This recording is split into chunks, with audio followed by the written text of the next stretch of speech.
beranjaklah ke poker online. Ini Abah spesialis pesugihan. Itu dari leher ke bawah itu ular, tapi kepala ke atas manusia. Tunggu 14 hari, siapkan kamar khusus, nanti saya akan datang ke rumah kamu.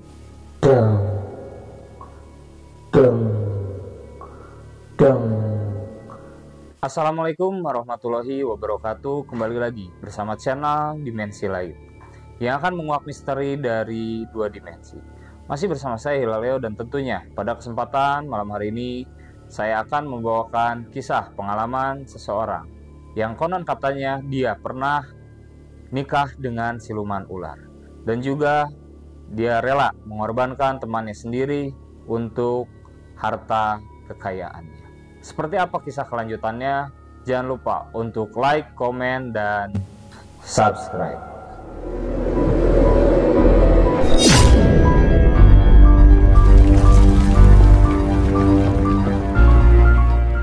Oke, inilah Cepet, cerita pengalaman horor.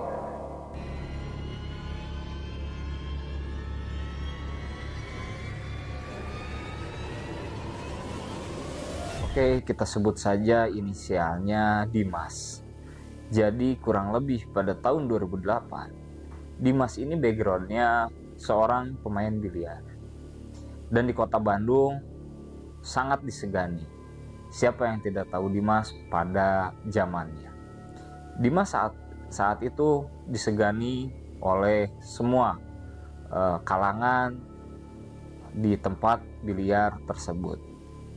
Jadi keseharian Dimas itu sering sekali bermain dengan orang sambil sampingan, atau kita bisa disebut berjudi.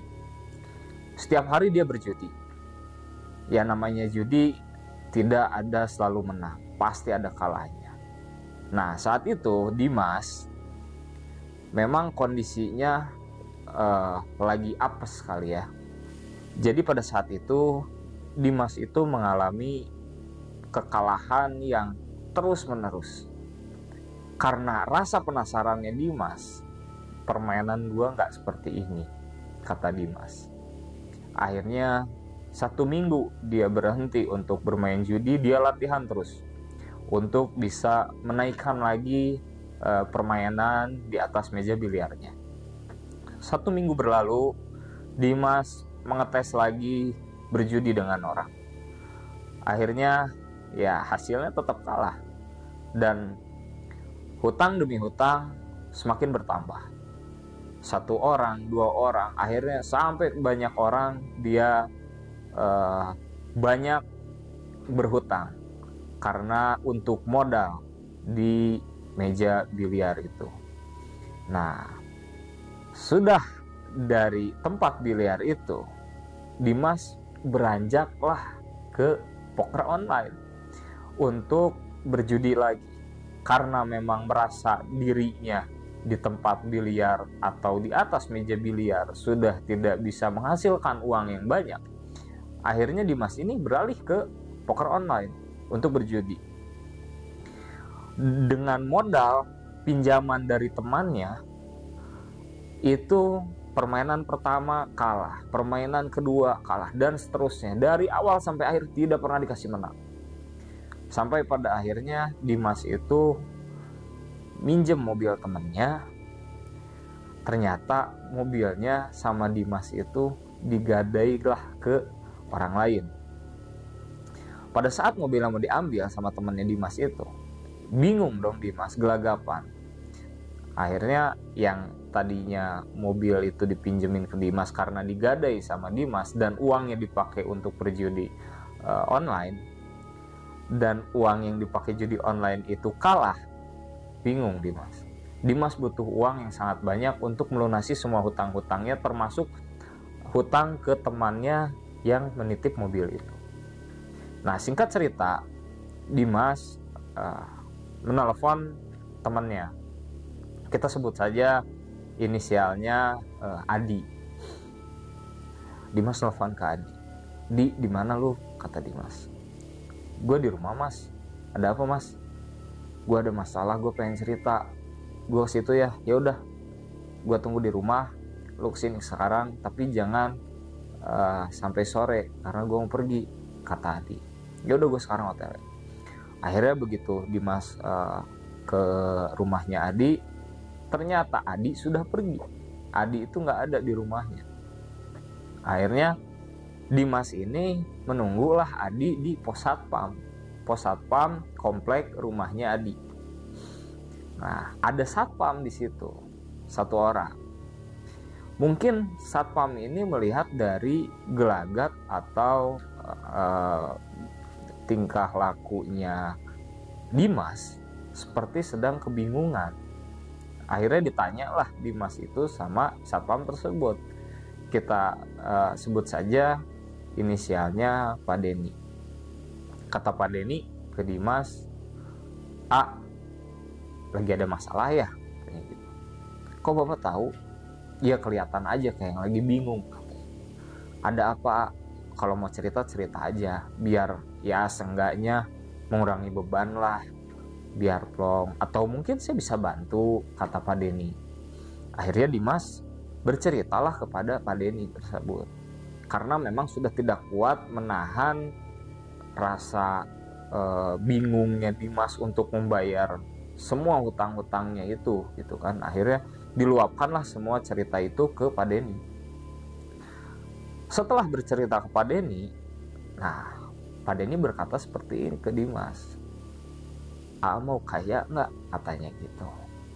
Ya akhirnya namanya orang posisi lagi gelap mata, lagi gelap hati, dia lagi posisi butuh, siapa yang nggak mau? Dimas menjawab, ya mau banget Pak, namanya juga kan saya lagi butuh, kata Dimas. Saya lagi butuh uang buat saya melunasi utang-utang saya, buat menutupi utang-utang saya. Kalau saya ini main lagi, terjun lagi di meja biliar atau di poker judi online, saya belum tentu ada harapan Pak, karena sudah terlalu banyak utang saya. Ya udah, malam Jumat saya antar, ikut saya, kata Pak Denny. Kemana Pak? Udah pokoknya ikut aja, kita ke daerah Garut, katanya gitu. Oke Pak, nanti malam Jumat saya kontak Bapak, saya jemput Bapak dan antar saya ke Garut. Oke, kata Pak Denny tersebut. Nah, singkat cerita, tibalah di malam Jumat itu Dimas OTW ke rumahnya Pak Denny. Dimas menjemput Pak Denny. Ayo Pak, kita berangkat. Oke, katanya gitu. Ayo, kita udah siap udah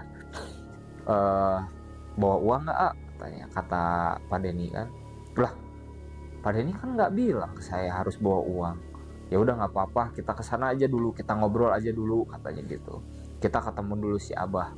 Siapa Pak? Abah. Udah pokoknya ikut aja. Berjalanlah Dimas itu sama Pak Denny ke Garut. Setelah tiba di tujuan, Dimas dan Pak Denny menunjukkan ke Dimas. Setelah Dimas dan Pak Denny itu tiba di depan rumahnya si Abah. Si Abah ini dukun. Kata Pak Denny, Mas, katanya gitu. Nah, ini rumahnya. Ini Pak, serius? Iya, ini rumahnya, katanya. Ini rumah Abah. Itu rumahnya besar banget. Wah, mungkin kayak istana ya. Kayak istana, karena sangat besar banget gitu rumahnya Abah.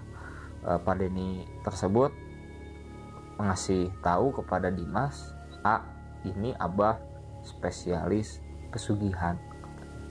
Sontak kaget dong Dimas. Wah, pesugihan maksudnya gimana Pak? Kenapa Bapak nggak ngomong dari awal? Udah ikutin aja, kata Pak Denny. Ini Abah spesialis pesugihan dan anaknya spesialis asihan atau pelet, katanya gitu. Mau yang mana? Mau asihan atau pesugihan?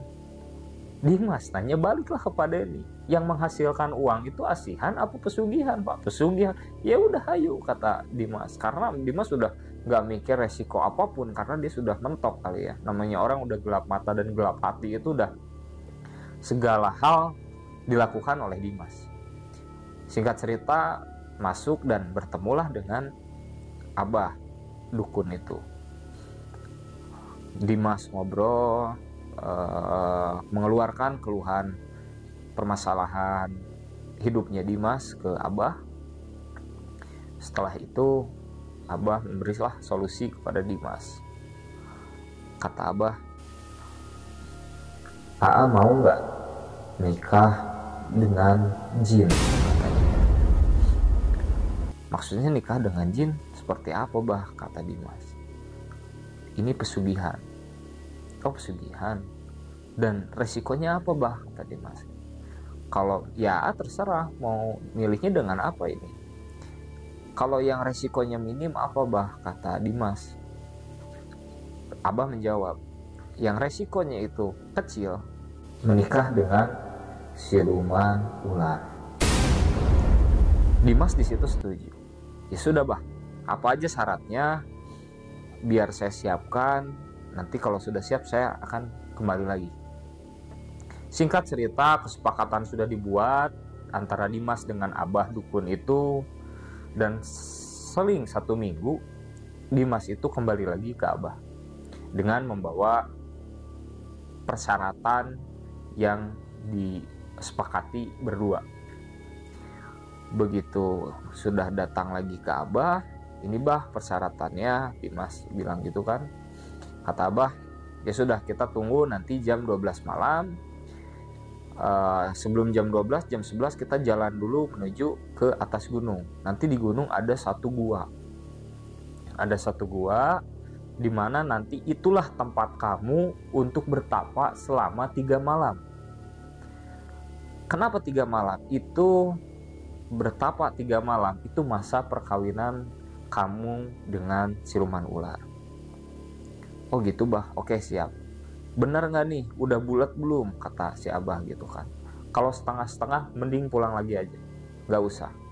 "Saya udah siap, Bah," kata Dimas. "Apapun resikonya saya sudah siap."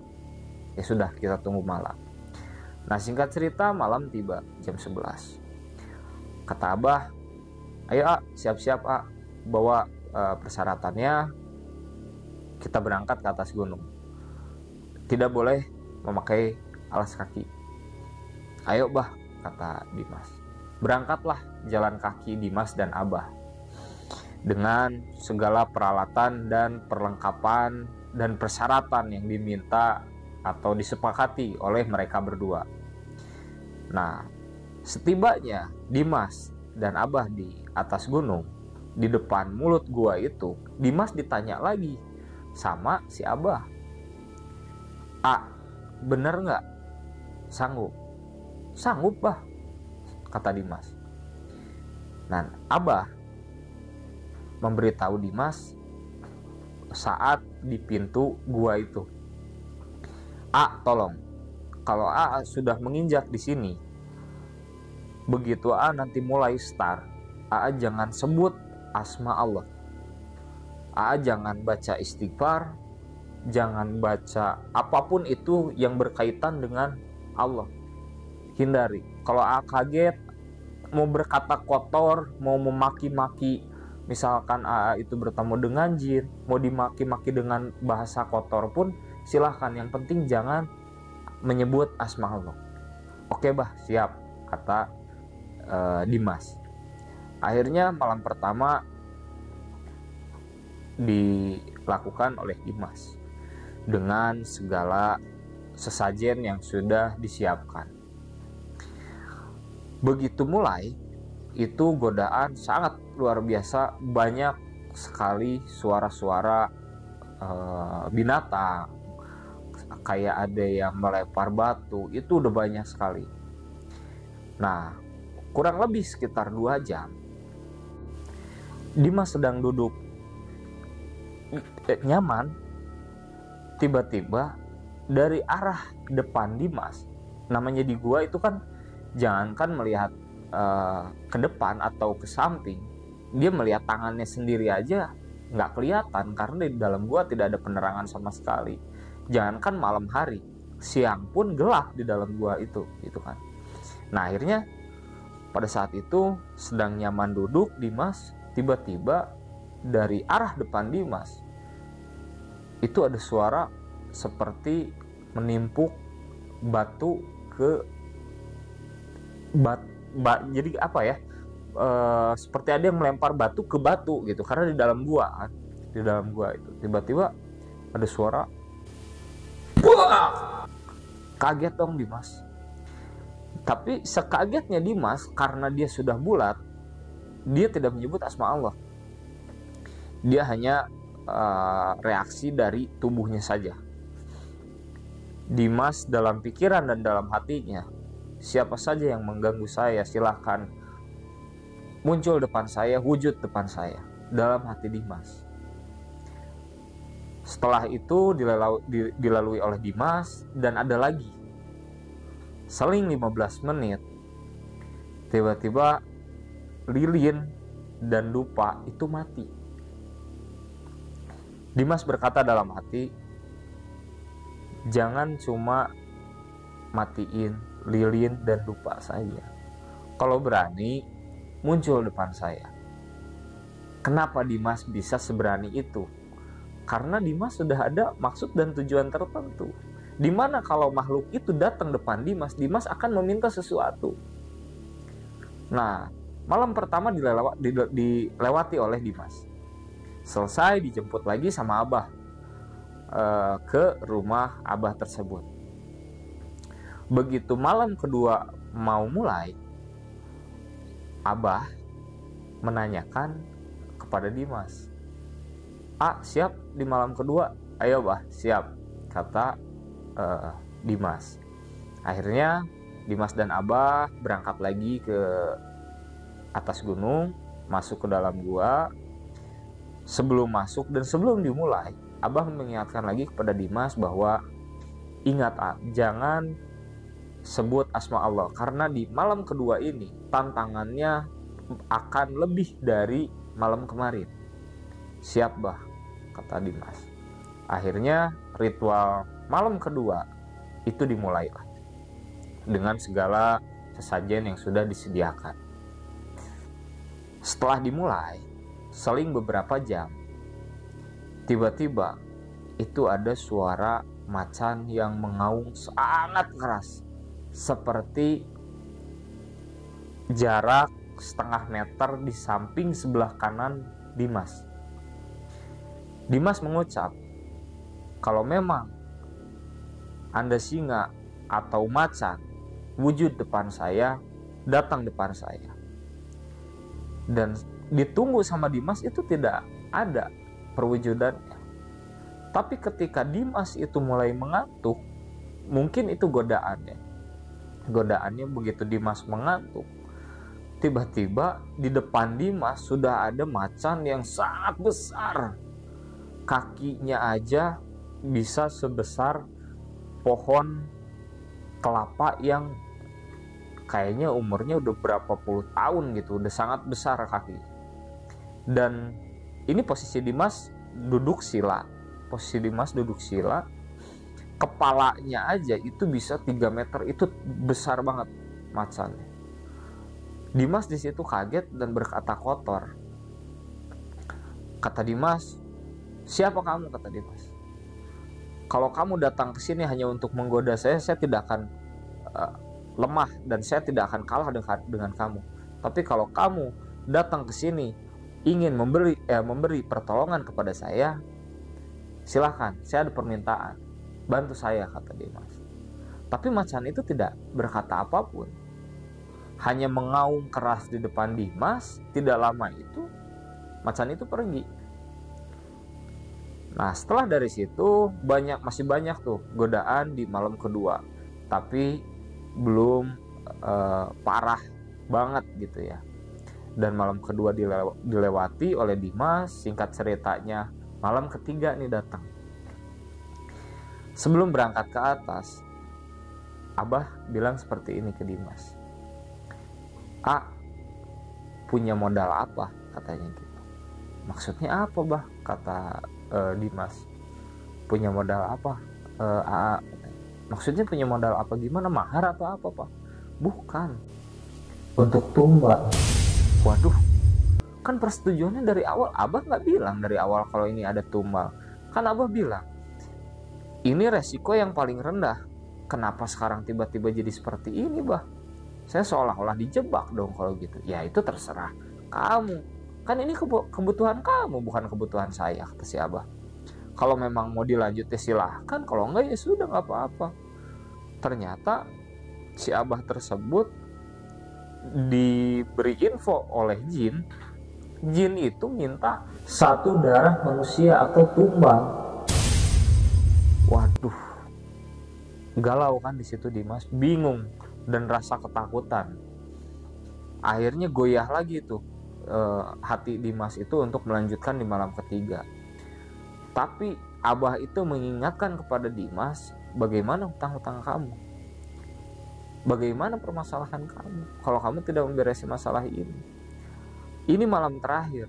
Kalau kamu bisa melewati malam ini, kamu pulang dari sini, kamu bisa bawa uang 1 karung.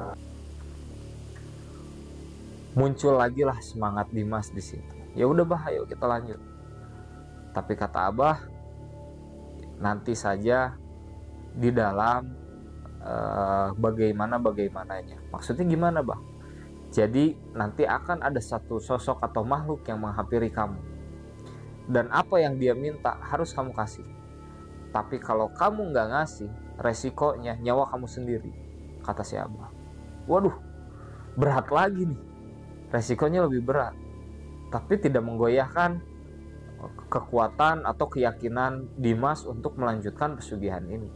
Kata Dimas, ya sudah, nggak apa-apa, bah.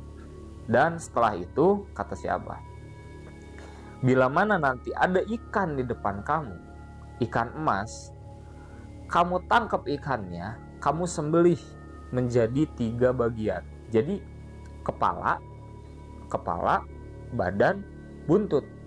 Dari 1 ekor ikan ini dibelah atau dibagi menjadi 3 bagian. Kepala, badan, buntut. Oke. Nah, dari situ dilanjutlah ritual malam ketiga. Karena ini final dari ritual tersebut. Singkat cerita, ritual malam ketiga dimulai. Sesajiannya sudah lengkap semua. Seling berapa jam, datanglah siluman atau jin tersebut. Dan pada saat itu situasinya di dalam gua itu seperti gempa bumi. Itu suara gemuruh di dalam gua sangat besar, dan kerikil-kerikil bebatuan dari atas gua itu pada turun atau pada seperti yang mau roboh di dalam gua tersebut. Dan Dimas mendengar suara langkah kaki seperti langkah kaki buta. Deng, deng, deng. Dan setiap langkah kaki itu tuh 1 langkah, deng, batu itu pada jatuh. Melangkah lagi, deng, seperti mau runtuh. Rasa ketakutan Dimas. Ternyata yang begitu keluar itu dari leher ke bawah itu ular, tapi kepala ke atas manusia. Tapi rupanya tidak cantik, sangat hancur. Mukanya penuh dengan darah, di giginya ada taring, terus matanya ini bukan seperti mata biasa gitu ya. Jadi 1 ada yang di atas, 1 di bawah, tapi yang di atas ini matanya udah keluar gitu si matanya itu. Pokoknya hancur banget mukanya. Akhirnya si jin tersebut berhadapanlah dengan Dimas. Kata jin tersebut, Dimas itu nggak berani ngobrol pada saat itu karena memang melihat yang mukanya hancur banget dan memang sangat besar, ketakutan di situ Dimas. Akhirnya ditanyalah oleh si jin ini, modal apa kamu dan mau apa kamu kesini? Kata jin tersebut. Kata si Dimas, saya mau kaya, saya mau uang. Singkat jawaban Dimas, saya mau kaya dan saya mau uang. Punya modal apa kamu? Kata si jin tersebut. Kata Dimas, saya tidak punya modal apa-apa, saya hanya menyajikan sesajen ini yang ada di depan, dan saya punya satu foto, kata Dimas tersebut. Itu fotonya ada di depan saya. Kalau mau diambil, silahkan ambil, tapi saya meminta uang, kata Dimas tersebut. Oke, kalau itu mau kamu, saya akan cukupi, saya akan kasih, tapi dengan catatan setelah saya pergi, kata si jin tersebut. Setelah saya pergi, setelah malam ini selesai, tunggu 14 hari, siapkan kamar khusus, nanti saya akan datang ke rumah kamu, kata jin tersebut. Dimas tidak menjawab apa-apa di situ.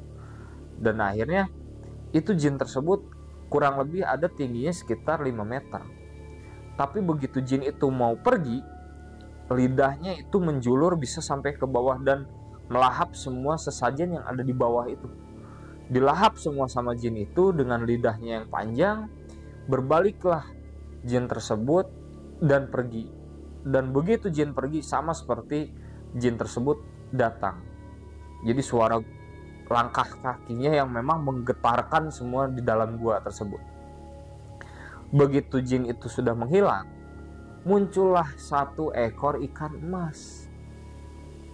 Dimas terbesitlah di pikirannya bahwa setelah gua memotong ikan ini, gua akan dapat uang, kata Dimas. Akhirnya Dimas tangkaplah ikan tersebut. Begitu mau disembelih sama Dimas, ternyata apa yang terjadi? Seekor ikan tersebut berbicara. Apa yang dibicarakan oleh ikan tersebut? Begitu Dimas mau motong, ikannya ngomong gini, "Mas, tega kamu sama mama." Astagfirullahaladzim, sontak kaget, shock dong Dimas. Itu suara ibunya loh. Ikan itu berbicara, tapi suaranya itu suara ibunya. "Mas, tega kamu nyembelih ibu." Dilemparlah ikan tersebut oleh Dimas. Akhirnya begitu dilempar, entah cahaya dari mana, itu di dalam gua terang seperti terang bulan. Padahal di dalam gua. Akhirnya tidak lama dari situ getaran di dalam gua itu sudah terang, dan getaran di dalam gua itu seperti mau roboh. Si abah tersebut lari dari luar ke dalam. Ayo keluar, kata si abah. "Udah gak akan benar, udah turun." "Kenapa bah?" kata Dimas. Udah turun," katanya. Akhirnya begitu sampainya Dimas dan abah di rumah abah tersebut, abah malah memaki-maki Dimas. "Bodoh kamu, tolol kamu. Kalau kamu gak bulat, ngapain kamu ngelakuin seperti ini? Kenapa kamu," katanya, "ngucapin asma Allah?" "Kenapa bah? Dan apa yang bikin saya gagal?" "Ya itu kamu mengucapkan asma Allah. Dan entah kenapa ini saya ngelihat ada yang menghalangi," kata si abah tersebut. Maksudnya menghalangi gimana bah? Gak tahu. Pokoknya di saat itu Dimas itu sama si abah bertengkar lah, bukan bertengkar ya, beradu argumen dengan si abah itu. Dan singkat cerita, gagal lah maksud dan tujuan Dimas untuk menjadi kaya. Pulanglah Dimas ke rumahnya dengan rasa putus asa dan kebingungannya, karena memang sudah banyak orang yang meneror ke rumah, yang menagih, sampai bahkan polisi pun sudah datang ke rumahnya. Bingunglah Dimas. Singkat cerita, 1 minggu berlalu, sedang makan siang Dimas bareng sama ibunya. Nah, sedang di meja makan, ibunya berkata ke Dimas, "Mas, ibu ingat seminggu yang lalu ibu lagi tidur," katanya gitu. "Ibu mimpi dibawa oleh pemuda 2 orang, tinggi besar, ganteng banget," katanya. "Ibu dibawa ke istana. Begitu ibu dibawa ke istana, Begitu pintu istana itu dibuka, itu dalam istana isinya uang semua mas, katanya gitu. Kata si pemuda ini, bilanglah ke ibu, katanya, hei, ini semua uang yang ada di istana ini adalah milik anakmu. Pemuda itu bilang gitu ke ibu mas, kata ibunya Dimas. Positive thinkingnya ibunya Dimas, karena tidak tahu apa yang dilakukan oleh anaknya, ibunya Dimas itu mendoakan ke Dimas, ya mudah-mudahan Dimas banyak rezeki ya, katanya gitu. Rezeki Dimas banyak seperti apa yang dimimpikan oleh mama, katanya gitu kan. Nah, singkat cerita, sedang bermimpi, tiba-tiba ibu Janibas itu ada yang membangunkan. Bangun, katanya, sambil menepak tangannya. Bangun, sholat tahajud, katanya gitu. Ada yang menyuruh sholat tahajud ke ibunya Dimas. Ibunya Dimas di situ belum ngeh dan belum sadar. Hanya yang teringat ada yang membangunkan, suruh sholat tahajud. Begitu bangun dari tidurnya, langsung mengambil air wudhu. Setelah mengambil air wudhu, mau melaksanakan sholat, baru ingat, yang ngebangunin tadi siapa? Ingatlah, ternyata yang membangunkan ibunya Dimas itu adalah almarhum kakeknya Dimas. Kagetlah ibunya Dimas. Akhirnya ibunya Dimas melaksanakan sholat tahajud. Setelah melaksanakan sholat tahajud, ibunya Dimas mengirim doa kepada almarhum kakeknya Dimas. Dan di akhir doa sholat tahajud tersebut, ibunya Dimas mendoakan Dimas dengan ucapan, ya Allah, solehkanlah anakku, ya Allah, limpahkan rezeki kepada anakku. Ucapan dan doa yang baik untuk anaknya tercinta. Di situ Dimas merasakan connect dengan apa yang sudah dilakukan oleh Dimas. Dulu Dimas tidak percaya doa ibu itu sangat mustajab, sangat nyata. Dengan kejadian itu, connect lah dengan apa yang dilakukan oleh Dimas. Di situ Dimas teringat, oh, berarti yang menggagalkan ritual saya adalah doa ibu. Ibaratnya orang tua saya berdoa, doa itu tembus ke langit, dari langit dilempar lagi untuk menyelamatkan apa yang saya lakukan di sini. Dari situlah Dimas percaya bahwa doa ibu sangat luar biasa. Oke, inilah pengalaman cerita dari Dimas. Terima kasih Dimas sudah berbagi pengalaman ceritanya di channel Dimensi Lain. Hikmahnya yang bisa kita petik dari pengalaman cerita Dimas adalah doa ibu itu sangatlah mustajab. Dan janganlah sekali-kali kalian menentang seorang ibu, karena laki-laki surganya ada di telapak kaki ibu. Ambil yang baiknya, buang yang buruknya. Terima kasih sudah menonton video ini. Akhir kata saya ucapkan Assalamualaikum warahmatullahi wabarakatuh.